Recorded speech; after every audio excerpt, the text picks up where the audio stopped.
This channel, a systematic teaching, enables you to put an end to suffering and reincarnation. Please find the playlist of this series in the description. Mahayana Pure Land welcomes you.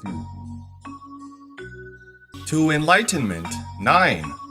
Amitabha's 48 Great Vows. The unprecedented joy of the Buddha. The second word in the title of this sutra is speak. Buddha speaks this sutra. This speak contains another meaning, joy, in ancient Chinese. What does it mean? It means that the Buddha is very joyful, very delighted. Why is he joyful? Because the reason that the Buddha came to this world is to help all beings attain Buddhahood. The Lotus Sutra revealed, this is the cause and condition of a mighty event. This cause and condition are extraordinary. The Buddha did not come to this world for other things. He came to help all beings attain Buddhahood. So when the Buddha saw the cause and condition of all beings to become Buddhas had been in place, it was the most joyful time for him. According to the Infinite Life Sutra, at that time, the Buddha's joy was unprecedented, utterly incapable of further increasing. Originating exactly from the cause and condition of this mighty event, the Infinite Life Sutra, spoken by the Buddha, teaches us to attain Buddhahood in this lifetime. How do we attain Buddhahood? To be born in Sukhavati is to attain non-retrogression until becoming a Buddha in this life. The rebirth does not happen after death, it happens when we are still alive. Even though we have not completed our lifespan, we follow Amitabha leaving happily and discard this flesh body at that time. This flesh body is false, not yourself. Just like clothing, it has worn out. You quickly take it off and change to a new outfit. This new outfit is an incorruptible adamantine body. Some fellow practitioners asked me, we all recite Amitabha but are still afraid of death. I said, you have not seen through to the truth and have falsely regarded this body as yourself. It is not yourself. Quickly take it off and discard it. When you arrive in Sukhavati, your body will be pure gold tinged with violet. It is the Subha body and the Amita Numanan. You can transform yourself in infinite worlds to liberate all beings universally. This state of great ease and perfection is beyond our imagination.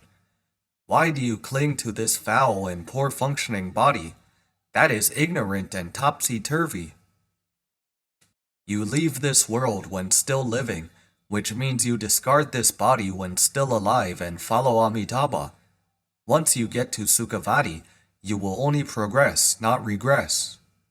You are the 3 non-retrogression bodhisattva, a position of Buddha's successor known as Ekajadibhata in Sanskrit.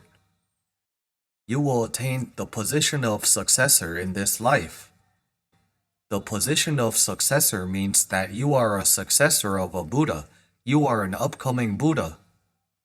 Whoever has affinity with you within the infinite worlds in 10 directions, you will go there and demonstrate attaining Buddhahood when the condition is in place. In fact, your realm is equal to Buddha's realm, which means that you have attained Buddhahood. With such cause and condition completed, Buddha spoke the Infinite Life Sutra to us. He was extremely joyful. Look, when the Buddha was about to speak this sutra, the scene was described in Chapter 3, the origin of the great teaching in the Infinite Life Sutra. At that moment, the Bhagavan emitted a very strong light, just like the brilliance of pure liquid gold. It was also like a clear mirror which could reflect images that were as clear as the objects. He manifested a great bright illumination, changing in hundreds of thousands of forms. Why was there such a rare, extraordinary, and auspicious manifestation? Such a wondrous light being emitted, even Venerable Ananda had never seen it since he had followed the Buddha. The reason is because it was the happiest time for the Bhagavat at that moment. Secular people will have a great spirit when encountering a happy event. This implies that when experiencing a happy event, one would be energetic and his face would be glowing. So is the Buddha, his whole body glows with golden light because of the joy. The wisdom and merits of inquiring about Dharma. Venerable Ananda thus asked, "Why is Buddha's beaming appearance so extraordinary and rare today? What is the reason? Is the Buddha in remembrance of past or future Buddhas? Or is he in remembrance of present Buddhas of other worlds?" Ananda is very wise. He is not an ordinary person. His real background is 10th Bhumi Bodhisattva or above. He was born in this world with the Buddha, acting as the Buddha's attendant, and had learned from Buddha's preaching the longest. As for the level of his attainment, he attained only Sukhavati phala when the Buddha was alive. This attainment is a very low level. It is the first attainment in Theravada, but in reality, that was just the manifestation of his great expedient way. That is why he could speak such wise words. Why is Buddha so happy? Perhaps he is in remembrance of someone, in remembrance of a Buddha? Look, he knows when a Buddha is in remembrance of a Buddha, it is his most joyful time. So the Bhagavat praised Ananda, "Sadhu, sadhu." Due to the heart of commiseration to benefit all beings, you could ask such subtle and wondrous doctrine. The doctrine that you asked is so subtle that the merit of your query exceeded the offerings to all Arhats and Pratyeka Buddhas of an entire world. And it is not a one-day offering but cumulative kalpas, coupled with the offerings to all celestial and human beings, as well as to all small creatures and insects that fly or wriggle. How many times does it exceed the merit of these offerings? Hundreds of millions of times. Venerable Ananda, extremely smart, knew how to cultivate fortune so well by just asking one question, inquiring about the Dharma. The merit of inquiring about Dharma is inconceivable.